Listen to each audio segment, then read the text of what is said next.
KVNU's For the People. It is Wednesday.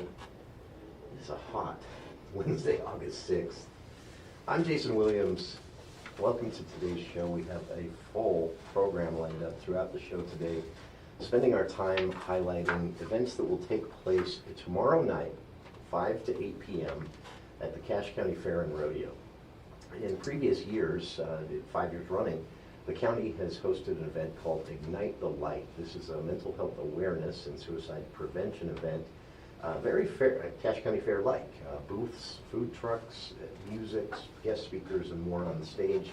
This year, they decided to try something a little different with the Ignite the Light event, and that is to wrap it into the Cache County Fair and Rodeo underway already. So tomorrow night at the Cache County Fair, August 7th, 5 to 8 p.m., it is Ignite the Light, Mental Health Awareness and Suicide Prevention Night. There are many ways this is going to be recognized and celebrated throughout the night, but the goal of this, of course, obviously is prevention, but also creating a healthy dialogue and a healthy space around these topics that oftentimes still are difficult for everyone to even talk about. But we know that talking about it helps. We've spoken many times over the years about Ignite the Light and how unique this is, because for most people, it's kind of a foreign concept to think of talking about mental health resources, suicide prevention, and those who have been affected by suicide, those types of topics, in a fun, everyone standing around having a good time environment. But that's kind of the point of all this. So we're happy to invite here into the studio many guests, actually, that are involved with this in various different ways. So I'll just kind of list quickly here who we have with us throughout the next couple of hours of radio, and there will be others joining us soon. But we have here in the studio with us Jill MacArthur, who is a suicide prevention coordinator and health educator for the Bear River Health Department. We have Chelsea Peterson, a licensed marriage and family therapist and certified emotion-focused couples and individual therapist, supervisor and approved supervisor. A lot of titles there, but also one of the key organizers of the festivities that will take place tomorrow night as part of Ignite the Light. And also Jared Bonham, licensed clinical social worker and current director of the Behavioral Health Sciences team at the Bear River Health Department. So we'll also be joined later on in the program by some others involved with both organizing this, making it happen in the first place, and I'm excited we'll also have the individual here joining us here soon who kind of had this idea a little while ago and was going to plan kind of a smallish event, being realistic about her resources and her time. She was going to put this together due to some things that have popped up in her personal life regarding loved ones and more, and word got around, as she was a part-time employee of the county at the time, word got around within the county, and many people in the county, from council members to the county executives, said, let us see if we can help. And it turned into this larger event. It's gotten larger and larger each year, and it's really an honor to get to spotlight this. So Margaret Gittins will be joining us later on as well. So we'll start off here tonight with, this afternoon, with Jared Bonham, again, a licensed clinical social worker and director of the Behavioral Health Sciences team at the Bear River Health Department. And Jared, I know for BRHD, the type of, the goal of an event like Ignite the Light has been a goal of the health department for many, many years. The data show that northern Utah, rural Utah, I guess would be a better way to put it, there's a need for having these conversations, for talking about mental health resources, mental health in general, and the health department has done a lot to try and bring that to the light.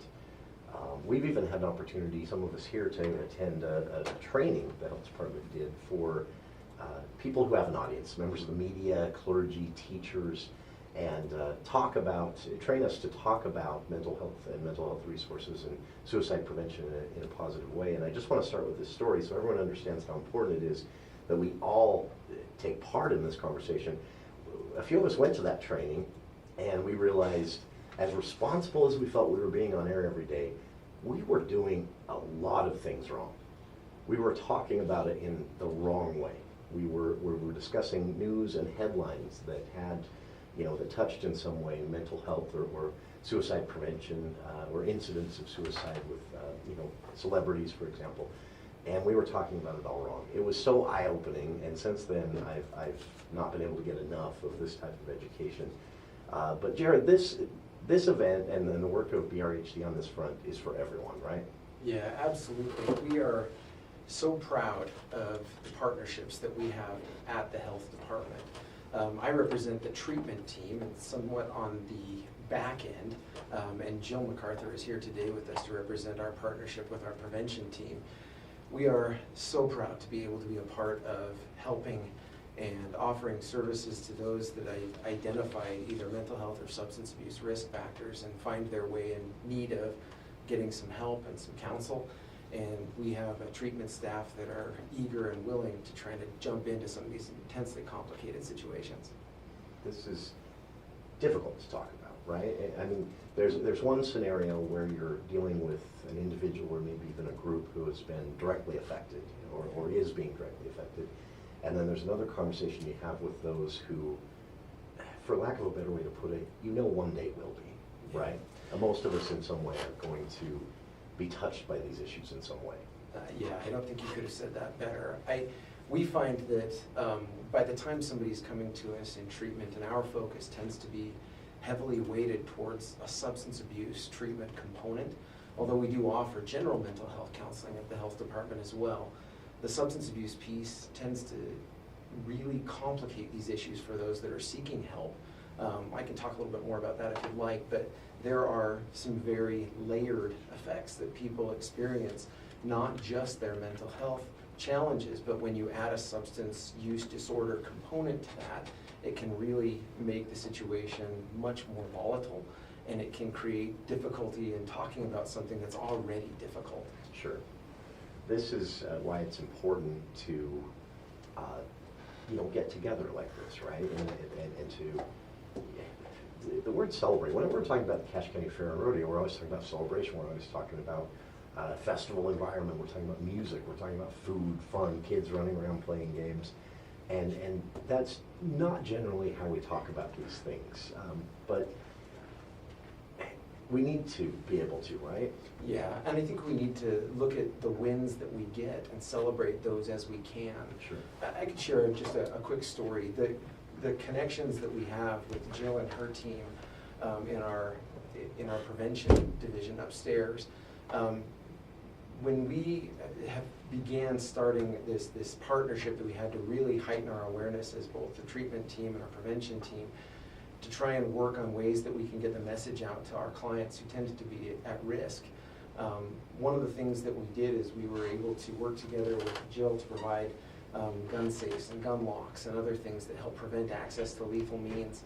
And we had a scenario where a counselor is meeting with somebody in session who expresses some risk about their own safety and some concern about their own ability to manage some of the stressors that they're having in their own life. And in the time that it took to complete that session, our counselor was already on the phone with Jill and secured a gun safe for this person.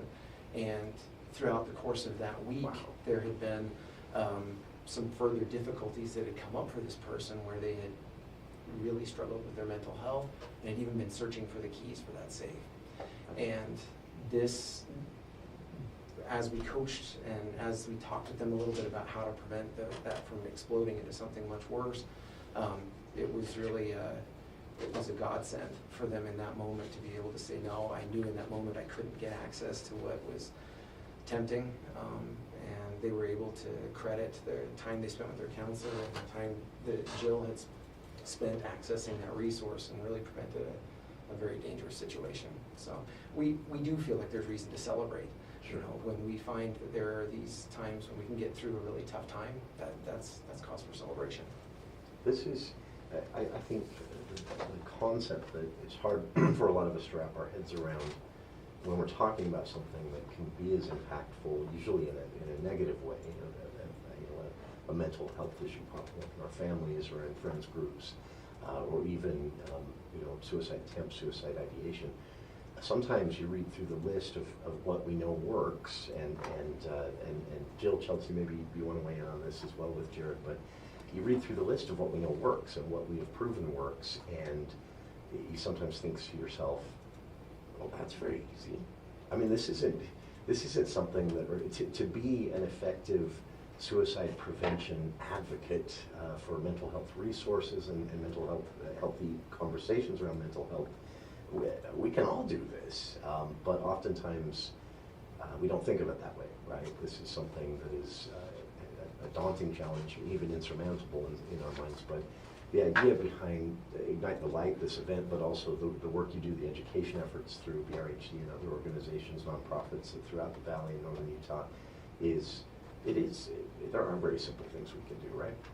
Yeah, absolutely, and I can let Jill speak to some of those specific prevention efforts as well. It is simple, but there still tends to be some stigma around the discussion. And so for some people, they feel as though if they don't talk about it, it's not there. And being able to open the door to have those open and frank discussions makes the more difficult discussions later on less likely. Sure. Jill, do you want to weigh in as a coordinator of all this? That I have to point this out, for your title, a title like Suicide Prevention Coordinator, that sounds very simple, just some phone calls, but this is a big effort to coordinate with local nonprofits. You're working with schools, religious organizations, the media, the public. What does coordination mean in light of what you just said? It really is building those partnerships with other community agencies and working together to bring these resources to light. And when you talked about, it can be simple, and one thing that we want to really recognize and let people know that we want to build up support systems and intervene before these, before we get to the point of crisis. And so we want to be beginning with creating meaningful relationships and safe environments. We want to have safe places in our community to live and work, and for kids to go to school, and then we want to have access to helpful services. So it's just letting people know about the resources that are there and building the connections with those of us around us in our community. And as with many things, as I understand it, the earlier the better. These situations tend to compound, ratchet up, if you will. And so what starts as maybe very normal seeming ongoing stress or anxiety about a specific event in your life or just life in general. I think all the time of listeners we hear from who call in when we're just discussing the headlines of the day, who talk about news anxiety. They watch the news and they have trouble sleeping, or that kind of thing is where it starts often, right? For a lot of people, meaning all of us. No one's immune from this. No, I don't think anybody is immune from this. And I think we all have our own range of coping skills and strategies that people try and implement. And when it comes down to it, most of the time when there are feelings of suicidal ideation, most of the time that's accompanied by a desire to escape from something. And those pressures, anxieties, even anticipatory anxiety that people see when they're watching the news, when they're engaging with other life stressors, build. And the strategies that people choose to cope with those things can be somewhat, well, they can be very permanent solutions to very temporary problems. Sure. One of the things I appreciate most about events like Ignite the Light and many others that the health department and others have hosted throughout the years is the idea of normalization. That's the word we use, but for most people out there to understand what we mean by normalization, it's getting to a point where if something like this pops up in your life, you realize you are, first off, probably not unique. Second off, definitely not alone. No. But oftentimes, because we don't talk about it, because before or after the fact, we don't talk about it. Many people who find themselves in this situation do feel that way. This is an entirely unique thing happening only to me. It's never happened to anyone before. I'm alone. I'll kind of keep it to myself. I'm not going to talk to my friends or family about it. And that is what starts cranking that dial from 1 up to 11. And Chelsea, maybe you can speak a little bit to this as someone who works with, married couples and families and groups in a mental health research capacity. Are we making headway on that front, or are we Are we getting closer to a point where everyone can say, this is just like any other health issue that might pop up? It's just part of life, having to deal with some of these things? You know, I wish we really were getting closer, but I think events like Ignite the Light and events like this and other things in the community really help people to know that it is okay. It's not weak to speak. You'll probably hear me say that a few times today, because it is, that's the big message that Ignite the Light really was founded on, and what we really want to focus on is that it is not weak to speak up, to speak out, to say, hey, I'm struggling, and there's still, Jared talked about a stigma, and I think we very much still have a stigma in Cache Valley and surrounding areas that, you know, especially in the male community, is of like, I can tough this out, I can do this, and like, I'll be okay, and then they just don't talk about it, or they don't talk about how much they really are struggling. And so that's a huge thing that Ignite the Light really started at, and we can dive into that more a little bit later too with more specifics of Ignite the Light, but is really just a celebration of life and igniting the light within people that it is okay to live, and it doesn't mean that life has to be perfect and roses all the time. Sure. But there's motivation to live, and so I think, again, and events like this are definitely helping to break that stigma, for sure. Sure. But we got a long ways to go too, because also, again, as mentioned already, is that when people don't speak out first, they then go to these resources like substance abuses or long-term permanent solutions that, you know, are really not great fixes for temporary problems. Sure. But people turn to those and make it harder. So we got a long ways to go, but we're definitely, you know, I feel like we're making some headway, and the more the community is involved and we work together, I think younger generations are finding it much easier to speak about it than older generations are. The stigma around something that is essentially a medical issue like any other in most cases has never made sense to me. And I heard, and keep in mind, this is at the time a 68-year-old farmer in Avon who said this to me. But he said he had undergone some treatment for a mental health issue and was glad he'd done it, and his wife was glad he'd done it.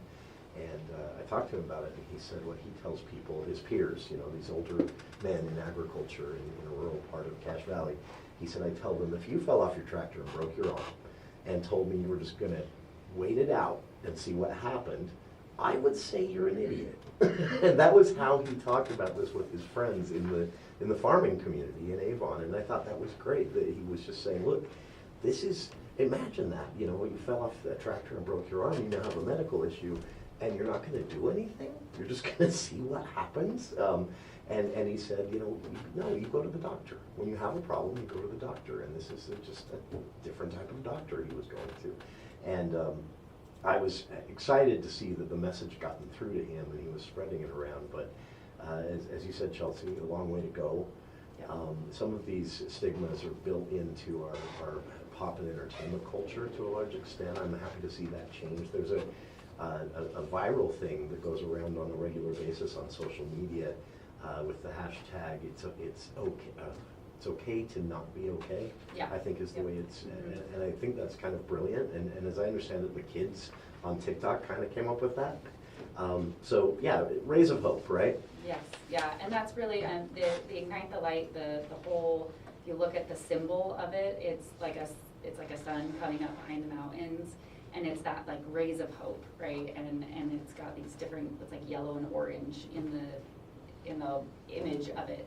And that's exactly where that was born from, was just this little rays of hope that, you know, even if it's a 68-year-old farmer in Avon spreading a little bit of hope, trying to change some of those stigmas is a great place to start. Again, a long ways to go, but we're getting some headway. So we're happy to play even a small part in helping that happen with shows like this. I mean, a reminder for listeners, we'll be talking about this throughout the show tonight. As part of playing our part in promoting and recognizing healthy conversations around mental health and suicide prevention, but also, again, tomorrow night at the Cache County Fair and Rodeo, from 5 to 8 p.m., the entire county fair becomes Ignite the Light. This is Mental Health Awareness and Suicide Prevention Night at the Cache County Fair and Rodeo. Here in the studio with us again throughout the show today, we'll be joined by Margaret Gittens later. She is one of the people, she is the person who had the idea for this years ago, and it's just turned into a much bigger thing with the county and the health department and others involved. Here in the studio with us, we have Jill MacArthur, Suicide Prevention Coordinator and Health Educator with the Bear River Health Department, Chelsea Peterson, licensed marriage and family therapist, and one of the coordinators on planning the events for Ignite the Light as well, and Jared Bonham, licensed clinical social worker and director of the Behavioral Health Services team at the Bear River Health Department. We've got a lot to talk about. On the other side, we'll get specific. We'll talk about recognizing risk factors, ways you can be proactive in this, either for yourself or for others, and more. Celebrating and highlighting Ignite the Light tomorrow night at the Cache County Fair here on For the People. We'll take a quick break now, check in on today's headlines with KVNU's Will Feelright.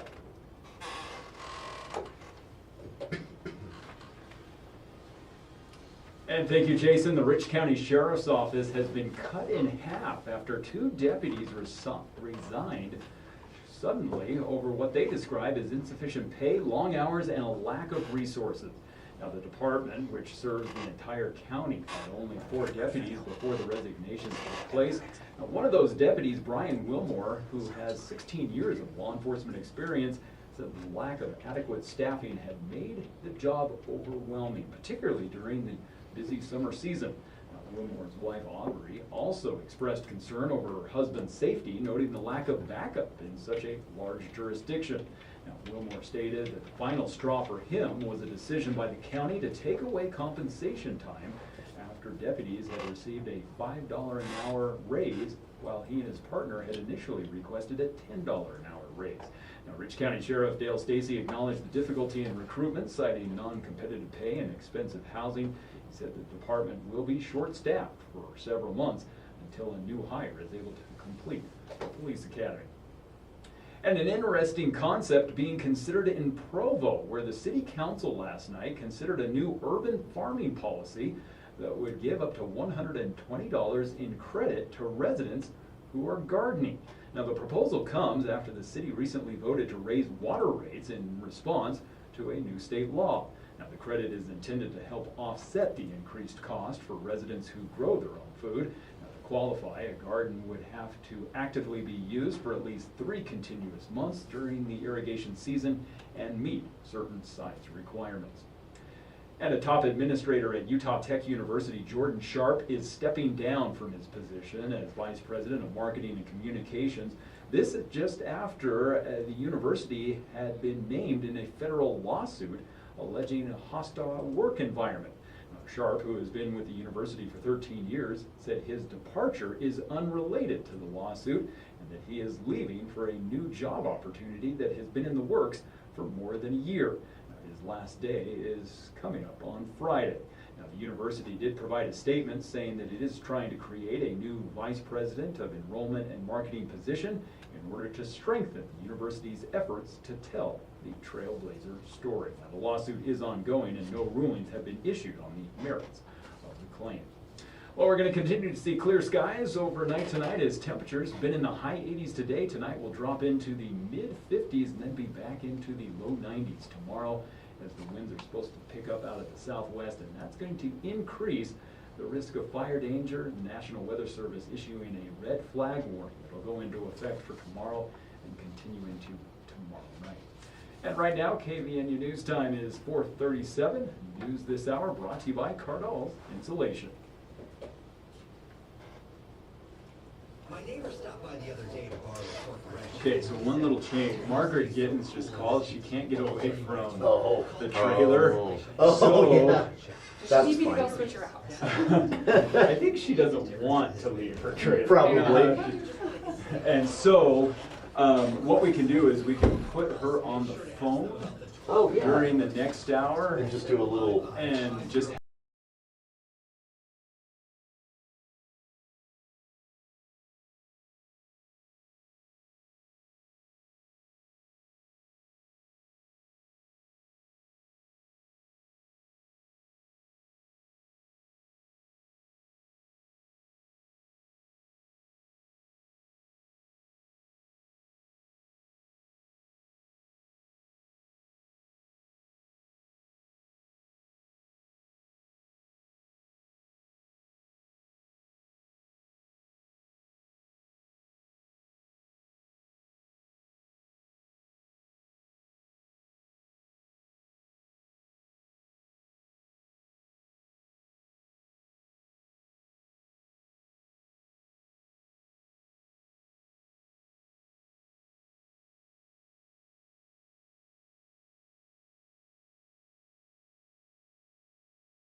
the Bear River Health Department, Cache Valley Counseling. Later on in the show, we'll be talking with Margaret Gittens, who is the person. She's very humble. She hates to be put in the spotlight, so of course it's fun to put her in the spotlight. But she's the one who kind of had the idea for this years ago in a much smaller way. And it is now turned into an annual event as popular as the Cache County Fair. And this year, actually, a part of the Cache County Fair. We're talking about Ignite the Light.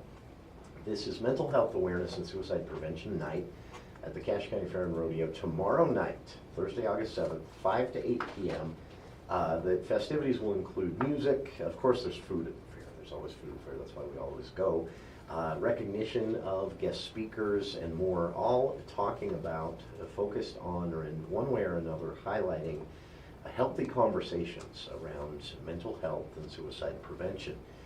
This is in its 5th year as an event here in Cache County. This is the first year, though, that Ignite the Light has been combined with the Cache County Fair, so this means a lot more people are going to be able to take part in some of this, and it's a really important thing that the county and the organizers of Ignite the Light are doing each year, hoping to change the conversation, get rid of some of the stigma around, the stigma prevents us even from having these conversations in many places and spaces still today. So again, joining us here in the studio, we have Jill MacArthur, Suicide Prevention Coordinator and Health Educator at the Bear River Health Department, Chelsea Peterson, licensed marriage and family therapist, and also working with a group we'll talk more about. She's the founder of Cache Valley Counseling. Also with us here in the studio, and I've just been informed that I've been saying his name wrong throughout the entire show so far. I don't know why I put an N in the name, Jared. I'm sorry about that. Jared Bowman. I've been calling him Jared Bonham. I don't know why. I think I had the band on my brain or something. But Jared Bowman, licensed clinical social worker and director of the Behavioral Health Services team at the Bear River Health Department. So continuing on our conversation here, we've covered the need for this, the need for these events, the need for talking about it in a healthy and productive way, the stigma that holds a lot of us back, what has to be thought of. All of us need to start thinking about this way, an outdated and extremely harmful way of thinking about mental health separately from other medical issues that might pop up.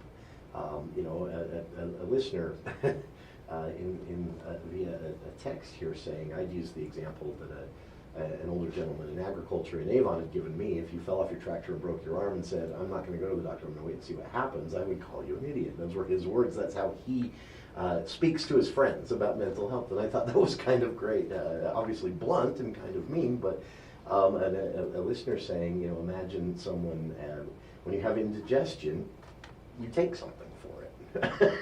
And why would you not do the same with mental health? Go talk to someone. Talk to your primary care doctor even about anti-anxiety medication. I mean, there's so many different examples, and yet there's this stigma around it that literally prevents people from doing that. To paint a stark picture here, a story that I was told when we talked about Ignite the Light last year, a listener had mentioned that he had been struggling with mental health issues for a while, and he knew that, and he was regularly seeing his doctor for other health issues. But he never mentioned it, never brought it up to his doctor, never said anything until one day in a conversation, his doctor just kind of offhandedly mentioned to him, I, as your doctor, have been struggling with anxiety, and I've been seeking help from another medical professional on this, and it's made me a better doctor. And he said that as soon as his doctor told him that, he said, well, while I'm here, but he hadn't brought it up before then, even to his own regular primary care doctor. That's how far the stigma goes. So happy to be a part of this conversation in even a small way here on the show today. So thank you to all of you for being here, for our listeners for being here as well. And Jared, you mentioned during the break that you wanted to go back and touch on something that we just mentioned briefly, which is a connection between, also shows up in the data here in Utah on a regular basis, a connection between drug abuse or drug addiction and essentially mental health being forgotten, being ignored. Yeah, absolutely. And I appreciate you letting us go back and chat with this, because it's a place that's really near and dear to my own heart, because of so many of the clients that I work with on a daily basis are dueling challenges that are not just single-faceted, Many of the folks that are coming to see us to work on substance abuse issues, as a matter of fact, maybe most are coming to see us because there's an underlying mental health issue and the substances become their way of coping. To piggyback a little bit on some of our discussion from earlier about that stigma giving rise to people choosing coping strategies that are at least temporarily effective, we can't argue that substances do what they say they're going to do. And in the moment, Sure. they definitely create a little bit of a buffer or a barrier between a person and the reality that seems a little bit complicated or very challenging for them to handle in the moment. The difficulty that So this was is kind of a self-medication thing that very much makes it worse. Yeah, it makes in it the all. long run. Well, and that's maybe the first piece that I would touch on with that is that when folks come under a great deal of stress and they begin to use substances, oftentimes the area of the brain that's affected by their substance use is the frontal cortex that has to do with making logical, reasonable, and moral decisions. Their judgment is impaired. I mean, that goes without saying. But folks that may be struggling with mental health conditions are then experiencing pretty significant disinhibition, where they may act on suicidal ideation that may be there all the time, or that may pre-exist, or that may have been there before they ever started using substances. And when they get under the influence of substances, the tendency is then to maybe act on some of those impulses that they would normally not act on unless the substance was present, because they've shut down that logic center in their brain.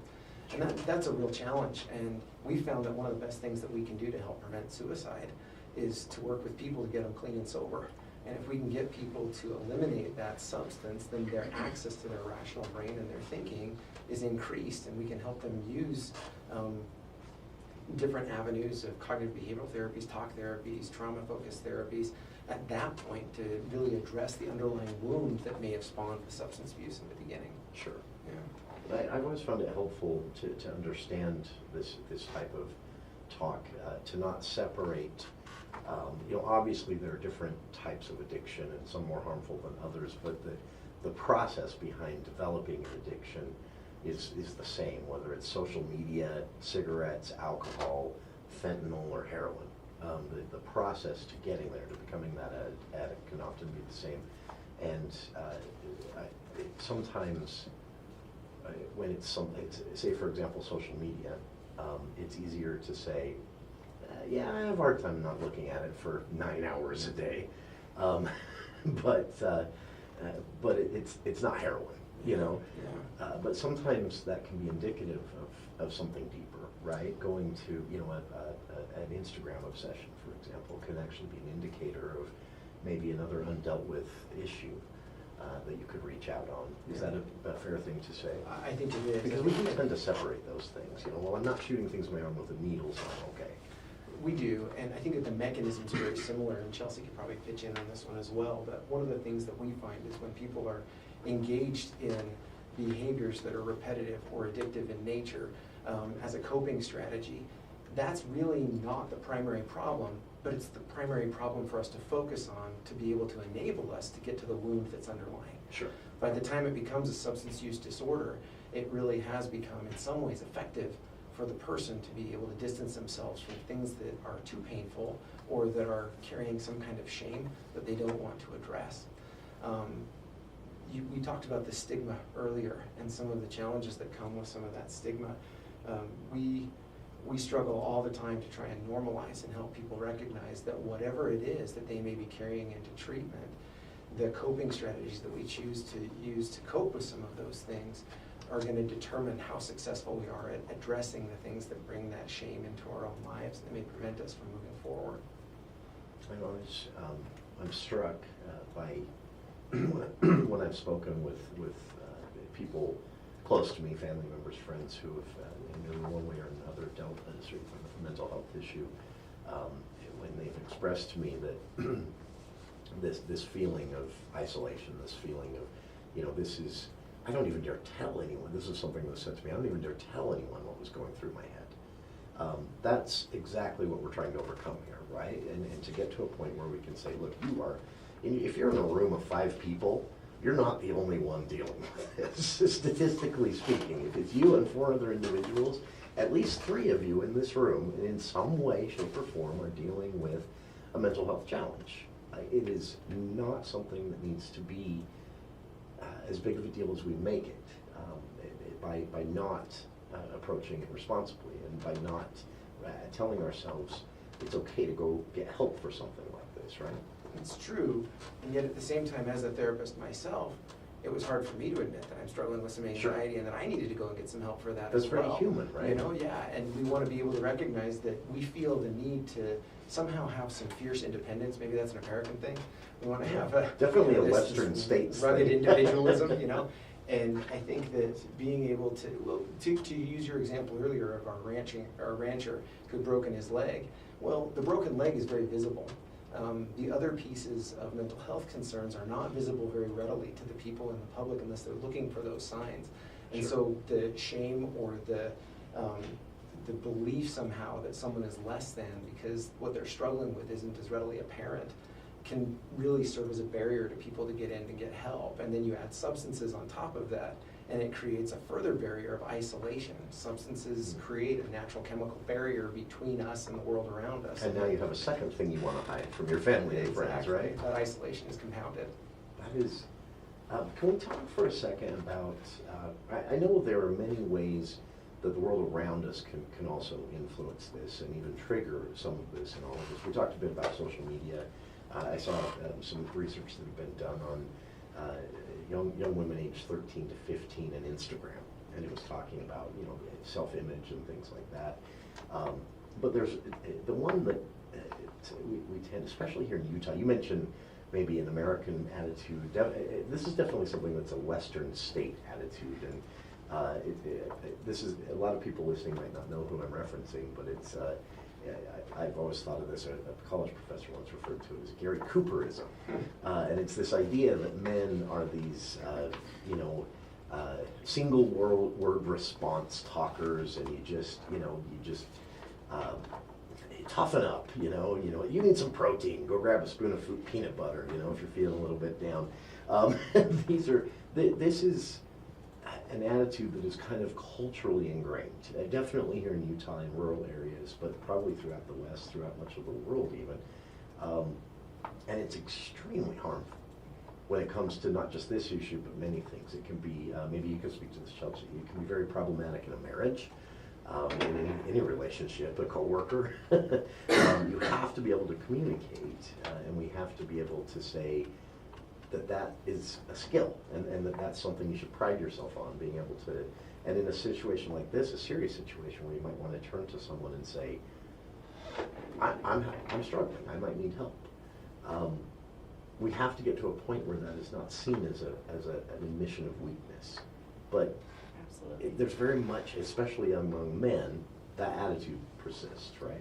Yeah, and I mean, I think we see this a lot in, you mentioned marriages and the male culture and masculinity and what is masculinity, and I can't show myself, or there's a lot of shame that goes into admitting that I need help, right? And again, to use the farmer analogy, yes, you fall off the tractor, a visible bone is like there's physical pain, right? And oftentimes that emotional pain, your brain is registering it the same. It's just not a visible broken arm or something that can actually be seen. And so people oftentimes don't know how to talk about it. They don't know how to tell their partner, I'm struggling. I don't know where to go. I don't feel myself. I don't feel like I have energy, or that they don't know how to really even talk about it. And so again, events like Ignite the Light, events like anything, mental health awareness can just raise, how do I talk about this? Because every single one of us is going to go through more stressful times in life, more depressed times of life, more anxious times of life, and all of us are going to experience something. And the trouble mostly has been is that we just don't talk about it. We don't say, hey, today is a random Tuesday and I really don't feel good today. Sure. We just, in our American society, how you doing today? Good, great, right? And it's just that we present very in a facade to make ourselves look great. And I think that's part of that individualism and that, fortitude of we can do things ourselves and that sort of stuff. But part of this the whole Ignite the Light campaign and just the breaking down that stigma is also like, it's okay to not be okay. It's okay to, it's not weak to speak, right? It is not weak to say, I am struggling and I need some help, you know, whether that be to a doctor, whether that be to a partner, whether that be to a parent or a teacher or a counselor or someone that says, hey, I'm not okay. Because there's a lot of barriers, right? Whether it be substance abuse, whether it be shame, whether it be, there's a lot of barriers to people actually speaking out.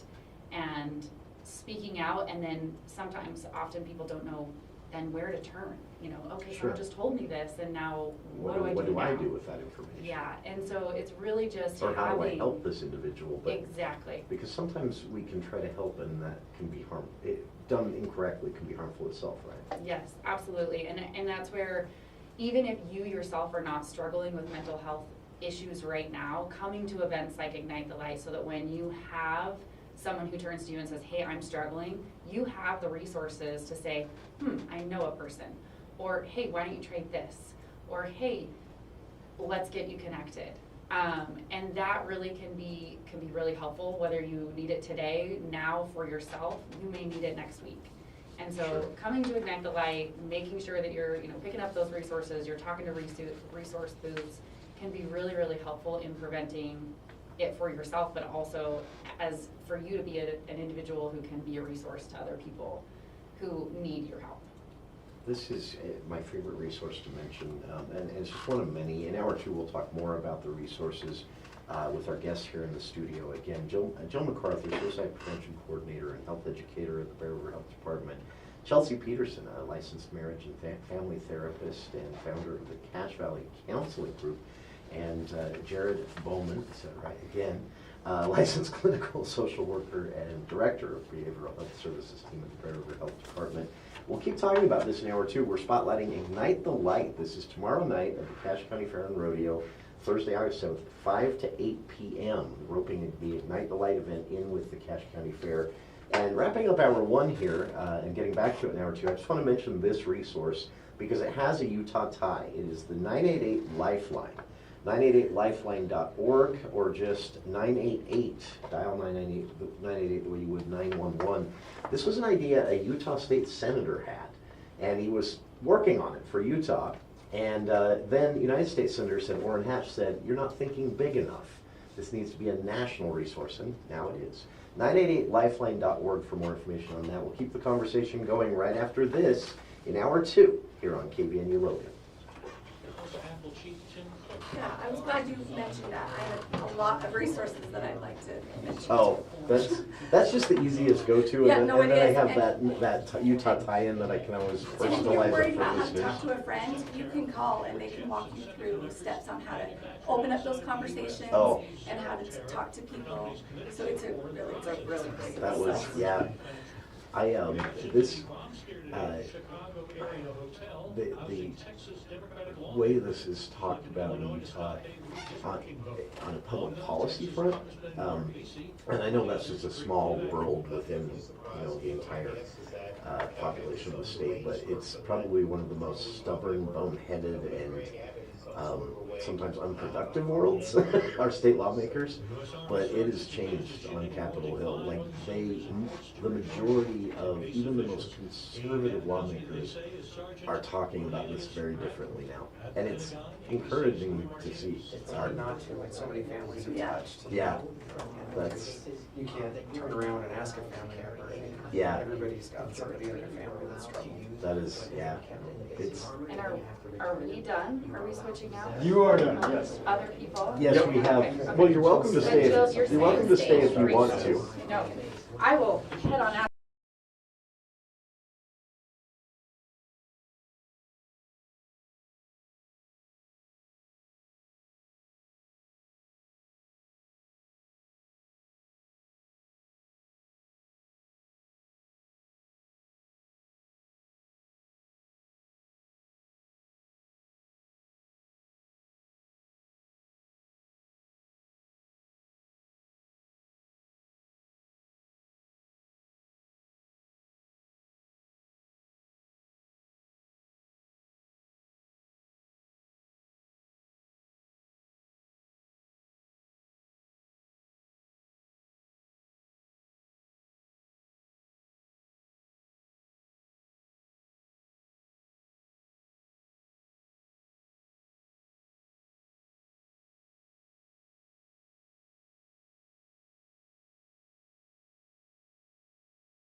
Welcome back to KVNU's For the People, hour 2 of today's show. It is still a pretty beautiful, sunny, and hot Wednesday afternoon here in Cache Valley, August 6th. Thank you for joining us. Hour 2 of a special event here on For the People, spotlighting Ignite the Light. This is an event that will take place tomorrow evening, 5 to 8 p.m. at the Cache County Fair and Rodeo. Ignite the Light, a mental health awareness and suicide prevention night, has 5 years running now, been an independent from the fair event. Also happening at the fairgrounds, but on a different night, at a different time of the year, they would put together a fair-like festival with music and food trucks and booths and vendors, and of course represented on the fairgrounds there all of these nonprofits and various organizations offering mental health resources here in Cache Valley. From the Bear River Health Department to one that I learned through Ignite to Light, a nonprofit operating out of Wellsville that offers support groups for families that have been touched in one way or another by suicide or suicide ideation. And it's a way to share resources and get people talking in a productive way about all of this so that we can, well, basically get to a healthier place, all of us. And we're happy to be a part of that. So again, tomorrow evening, they have decided to combine the Ignite the Light event with the Cache County Fair, but in a similar style. This is still going to be focused around music and guest speakers and awareness and healthy conversation. So the Mental Health Awareness and Suicide Prevention Night, Ignite the Light, is tomorrow evening again at the Cache County Fair and Rodeo, 5 to 8 p.m. But we have with us here in the studio special guests from the Bear River Health Department, and as you heard in hour 1, we also spoke with a woman named Chelsea Peterson, who is the founder of the Cache Valley Counseling Group, also someone who works with married couples and families when it comes to navigating the mental health world. Much like a primary care doctor would work with an individual or a family on any health issue, and that's kind of the point we're trying to stress with all of this. We need to get beyond the stigma, we need to get beyond being afraid to talk about this, and we need to get to a place where we're having healthy conversations. So we're going to move right along with special guests here in the studio joining us. Jill MacArthur is sticking around from hour 1. She's really a trooper. She's going to do the whole show today. She's a suicide prevention coordinator and health educator at the Bear River Health Department. We're also joined by Adam Bowman of the Bear River Mental Health.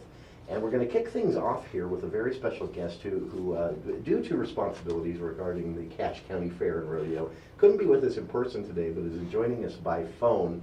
Now, I love doing this to Margaret Gittens, our guest joining us here by phone, is the person who came up with this. And Margaret, you and I have spoken before, but if you can, tell listeners your story again, because this started as just an idea you had. You were going to just put together, an event as big as you had time to make it, and tell friends and family, and hope that a lot of people came and had the conversation. And now, as you watch this play out as a huge, literally taking up one of the nights of the Cache County Fair and Rodeo, how does that feel?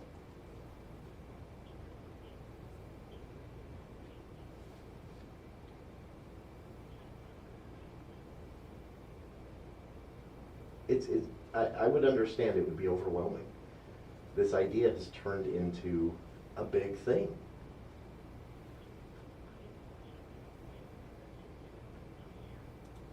Mm-hmm.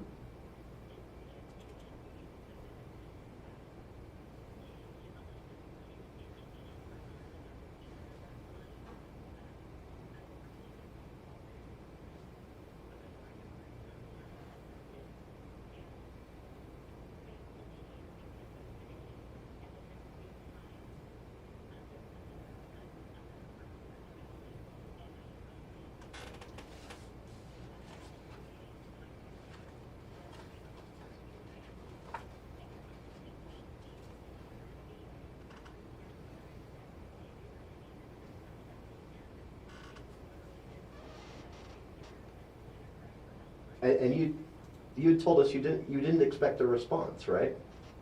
I remember you telling me that. Sure.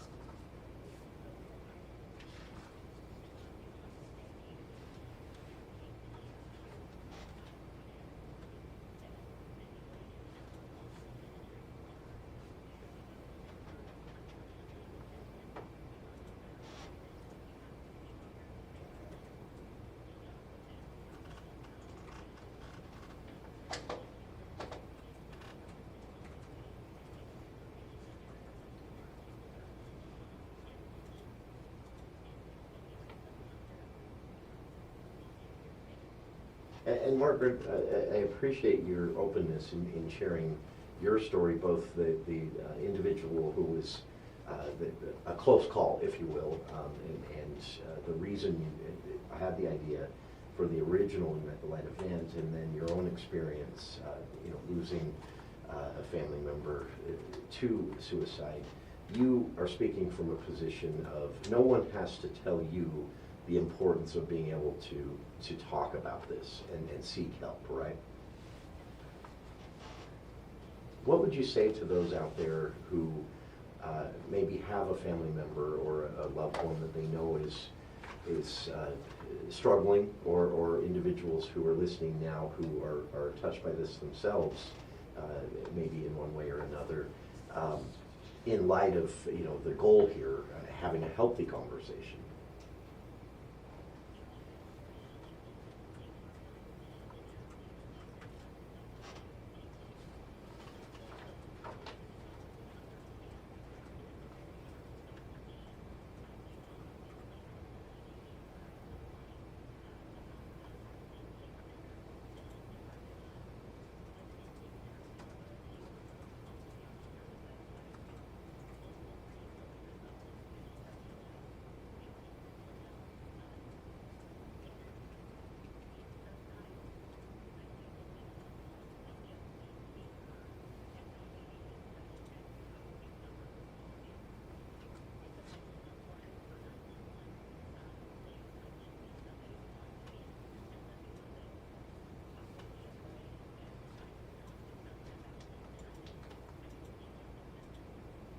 And that's part of this, right? And understanding that, Margaret, your experience personally is not unique. My experience is not unique. Anyone here in the studio, anyone listening, statistically speaking, I mentioned this in hour one, if you're in a room with 5 people, 3 of the people in that room have in some way or shape or form been touched or have their lives touched or are dealing personally with some challenge on this front. And yet, almost no one seems to be aware of that, right?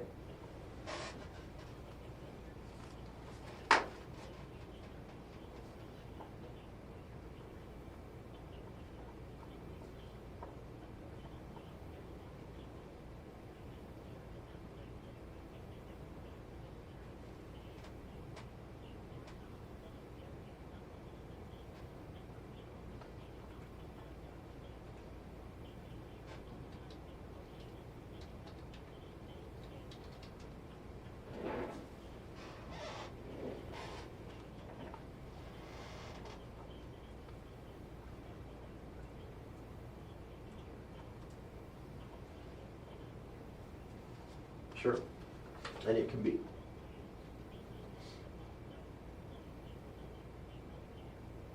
Sure. As simple sometimes of even asking someone, hey, are you okay? And then also feeling like it's okay to respond, no, actually, either today or in general, I am not. That is. Sure.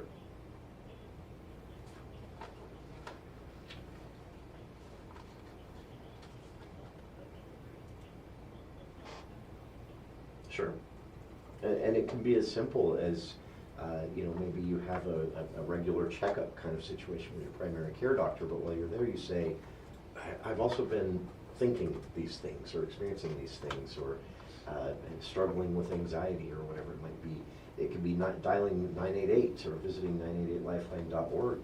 It can be just calling the main number at the Bear River Health Department and saying, please direct me to someone that I can talk to. And it can be that simple as a starting point, and not always that simple to really work through, of course, every situation being different and requiring maybe different approaches, but the starting point can be that simple. And Margaret, you have kicked off, as far as I know, one of the largest events in Utah that is also associated not only with Cache County, but now associated with the Cache County Fair and Rodeo. And I just have to say to you, Margaret, that I know you hate being in the spotlight, but you deserve so much credit for this, for having this idea, for running with it, and to see it turn into this now. And I hope one day we see every county doing the same thing, either as an independent event or as part of their county fair and rodeo, because I think this goes a long ways to that healthy conversation, that place where we can get rid of some of these just ridiculous stigmas that exist around even talking about this. And so to you, Margaret, you deserve a lot of credit. And I just want to say, though, your perspective on this, your experience on this as it's grown and as it's become a big event, is it something that, do you ever sit back and I know that you couldn't get away today to come down here to the studio. Do you ever sit back and think, part of me wishes I would have just quietly mentioned this to someone else and let them take it? Because you've become you're looking for volunteers on the committee already. That is sure.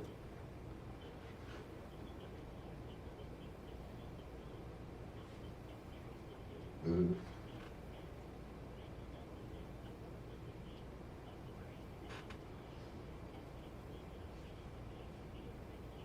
Sure.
And Margaret, it's a pleasure to be a part of spotlighting this and getting people talking about it.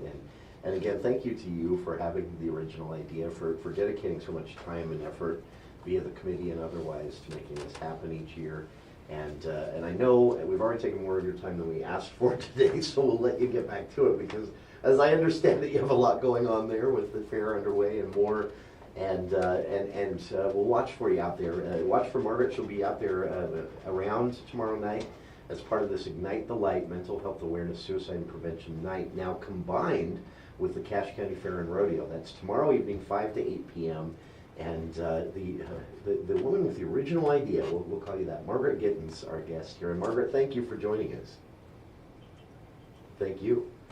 And here in the studio with us through the remainder of the hour, we have, she stuck with us from hour one, Jill MacArthur, Suicide Prevention Coordinator and Health Educator for the Bear River Health Department. And joining us here in hour two, we also have Adam Bowman, who is a licensed clinical social worker at the Bear River Health Department. And for you, Adam, for you, Jill, Margaret touched on this, and this is what makes it, when I talk about this on air, it's difficult because I want to, personally, I want to say to people, as I did in hour one, things that are true, like, you're not unique. This is not an out there scenario. The thoughts going through your head are not as wild as you think they are. Many people are experiencing these things. Many people are struggling in these ways, more than you would ever know. It's not that big of a deal. Just tell your doctor, reach out for help. I want to have that conversation, but as Margaret mentioned, this is very serious. This isn't something to take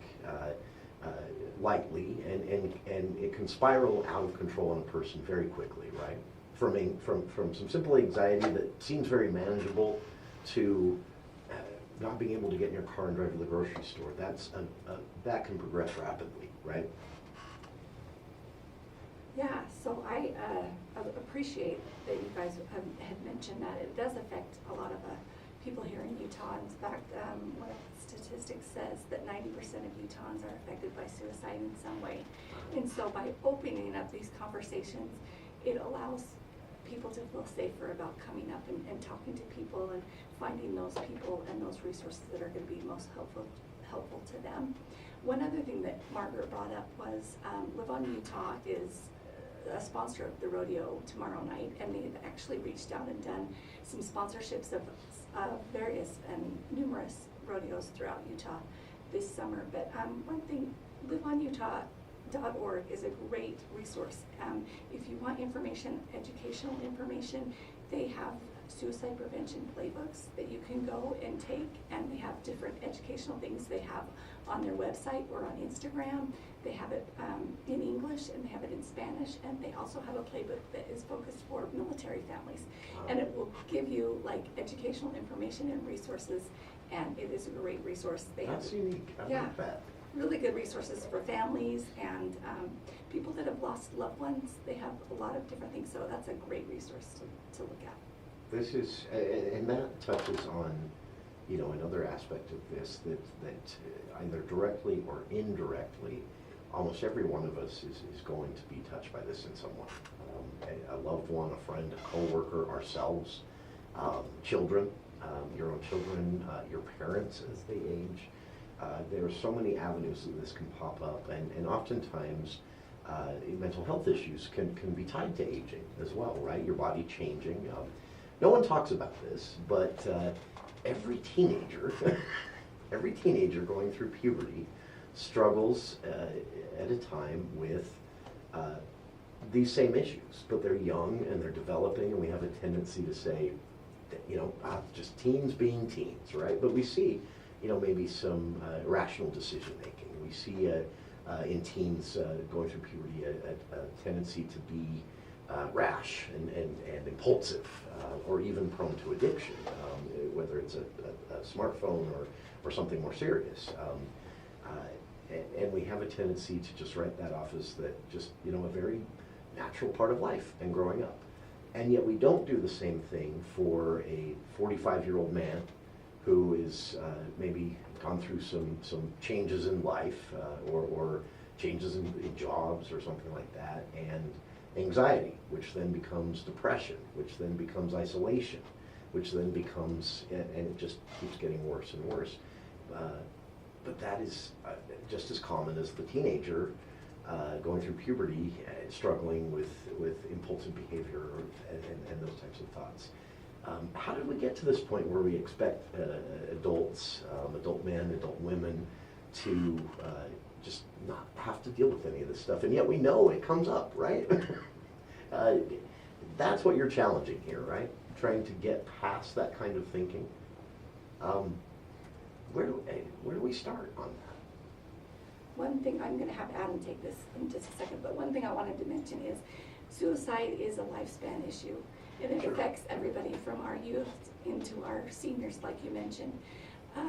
We noticed across the state of Utah, and even in our Bear River Health District in northern Utah, that it affects men. We lose a lot of men to suicide, and we lose more men to suicide than women. But we also need to be watching out for our women and our youth, because we see a lot of mental health issues with our youth and our women, and they end up in treatment or in emergency department areas. But I'll let Adam take it from there. But I just wanted to mention that it is a lifespan issue, and we need to be worried about everyone in the community. Sure. Yeah, thank you for that. As has been said, mental health concerns can affect us at any stage of life, from very little all the way into our elderly years. Life happens to all of us, the good and unfortunately some of the challenges. Sure. And then with that comes could be mental health challenges. It's a very common thing, depending on the statistics. 1 in 5 or even higher percentage of that will experience depression or anxiety. They could benefit from assistance, support, counseling, medications, those kind of things. So I'm off in my analogy there when I say if you're in a room with 5 people, 3, it's actually 4. Yeah. If you're in a room with 5 people, 4 people in that room are experiencing or have experienced something very similar to what you're experiencing. Yeah, and so I think it's great that the Cache Valley Media Group is enabling this platform to talk about the event tomorrow and having these discussions. Because as has been mentioned, having a conversation about suicide and how we are feeling is the best way to intervene and get that person into help and support, so that the treatment and changes can be offered, so that ongoing improvement and relief from the symptoms can be offered. One thing that has been mentioned on the show is the 988 crisis line. It's the National Suicide Prevention Crisis Line. And calling that number connects to a local program where people can get immediate help. It is a 24/7 readily available line to connect a caller with a licensed crisis worker who can assist and help that person through whatever the mental health crisis is. And that helpline is for a crisis situation, but also if someone just wants to know what their first step should be. Yeah. They're not in crisis yet, but they know they need to do something. It's for that as well, right? Yeah. The trained crisis workers can also provide resources and referrals and information about local supports, and connect callers with what we call our mobile crisis outreach team. Oh, Is wow. MCOT. So MCOT is a team of therapists and clinicians who can respond 24/7, 365 to wherever the person is that's having the hard challenge. Can we put a pin in that one? We have to go to a news break, but I'd like to talk more about the mobile crisis response team, because this is a unique approach that, I mean, this is not at all exaggerating, has saved a lot of lives and put people in touch with resources at a time when otherwise they maybe wouldn't have had that opportunity. That's it. Yeah, sorry to interrupt you, but we have to take our news, and that deserves more time. So we're talking again about Ignite the Light at the Cache County Fair and Rodeo tomorrow night. This is Mental Health Awareness and Suicide Prevention Night. For 5 years now, it's been a separate event from the county fair. This year, they decided to wrap it into the county fair, which means many more people are going to get an opportunity to be a part of this at the fair tomorrow night, 5 to 8 p.m. And again, it's so unique to see a conversation like this around mental health resources, better conversations, suicide prevention, and more in a festival environment with food, music, fun, kids running and playing. That's how we should be talking about this. So it's a great thing to be able to spotlight here on the show. In our studio, Jared Bonham, licensed clinical, sorry. I'm gonna leave. You guys take it from here. Adam Bowman, Jared was in hour one, licensed clinical social worker at the Bear Health Department, and the suicide prevention coordinator at BRHD, Jill MacArthur, here as well. Stick around, more to come after this look at the local headlines with KVNU's Will Feelright.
Welcome back to KVNU's For the People.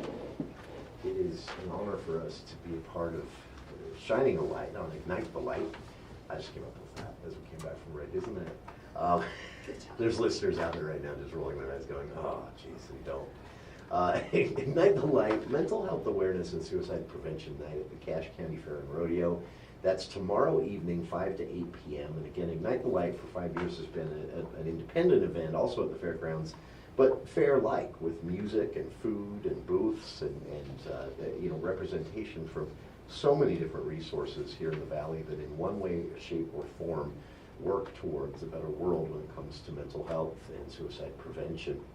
And this year, they decided to rope this in with the Cache County Fair and Rodeo. And I'm excited about this because that means so many more people are going to get to hear this message, even though attendance at Ignite the Light had grown each and every year. Nothing competes with the county fair.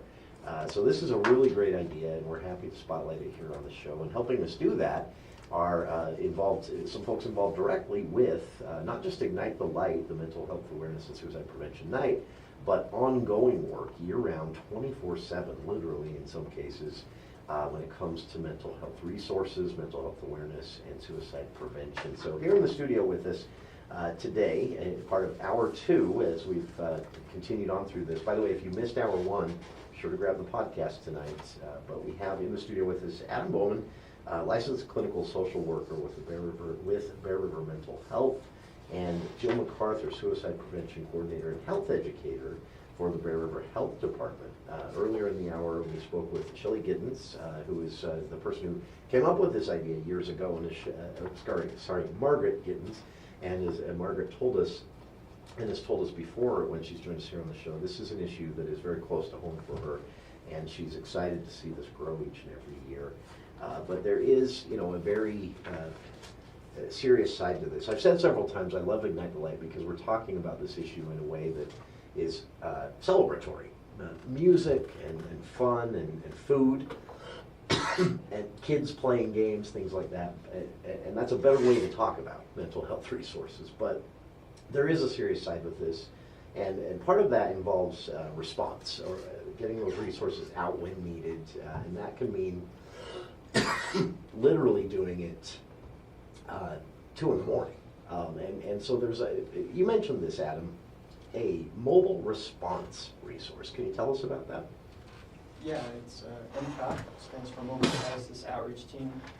Therapists and other professionals responding on site to wherever the individual may be experiencing a mental health crisis and needs support for all ages, individuals, and families. You access it by calling 988, and we come as quickly as we can to wherever the person is to offer a listening ear, support, validation, offering resources, and working on figuring out how to safely move forward to come out of that dark depression, that darkness, and see opportunities, see solutions, and get that support so that things can move forward in a more healthy direction, a more effective direction for that person. To help people understand this, and I know, Adam, that this can't be, you can't sit here today and say, to a person, step by step, here's what you'll experience. If you find yourself, it's different for everyone to some extent, right? But just for the sake of example, someone, a hypothetical situation, someone loses a job, creates great stress at the home. Maybe you've got kids, maybe you've got other financial issues that were already, and so then that builds, and that becomes this heightened level of anxiety. This is kind of in there crunching your brain up each and every day.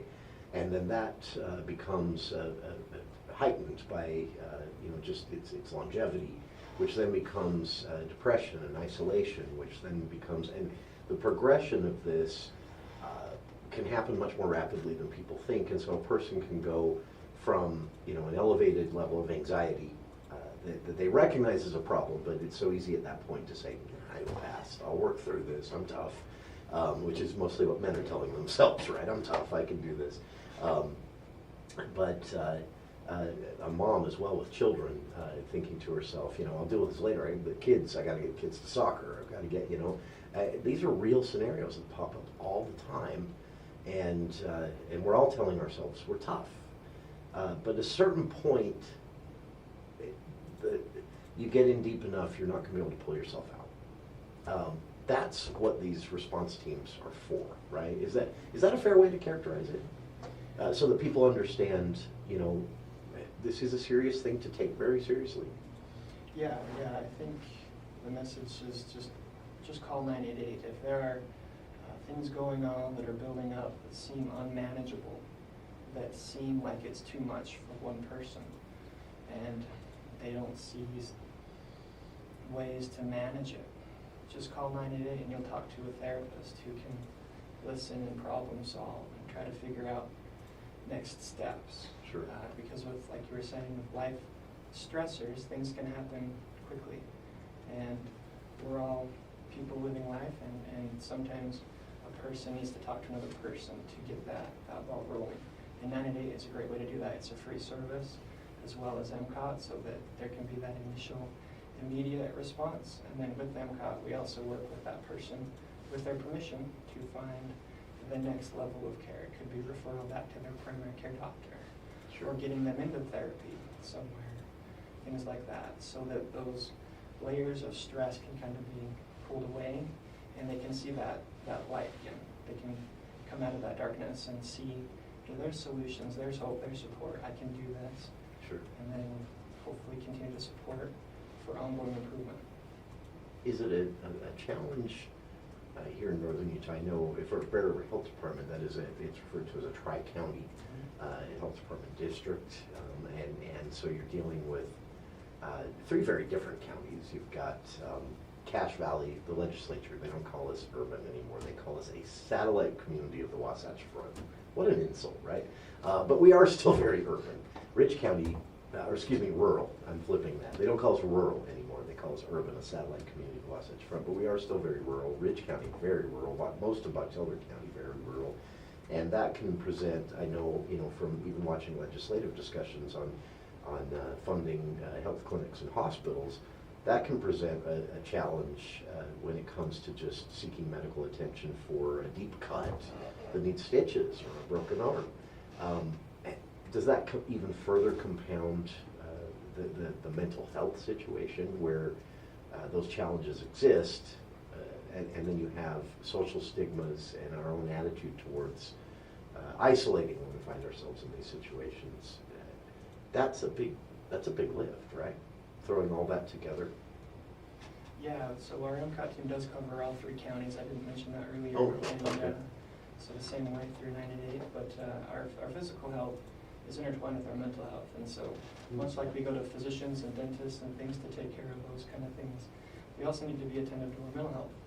And we can have that by having conversations. If you know of somebody that's kind of struggling, just check in. Hey, how are things going? What do you need? How can I help? You can even point things out if there's things of concern. And then there are professionals, you've heard in earlier hours today, that can assist. Sure. Reach out to the health department or mental health. Call our intake lines. We can provide information as well. But again, the best way to help somebody in a crisis is having conversations and having somebody that's there to listen. People helping people makes our community better. And I'm very passionate about the community we have. We've got great partners that provide the airways to share these messages. We've got great community members that make this happen at the fair. And we've got very skilled professionals that can assist in times of need. And so That is.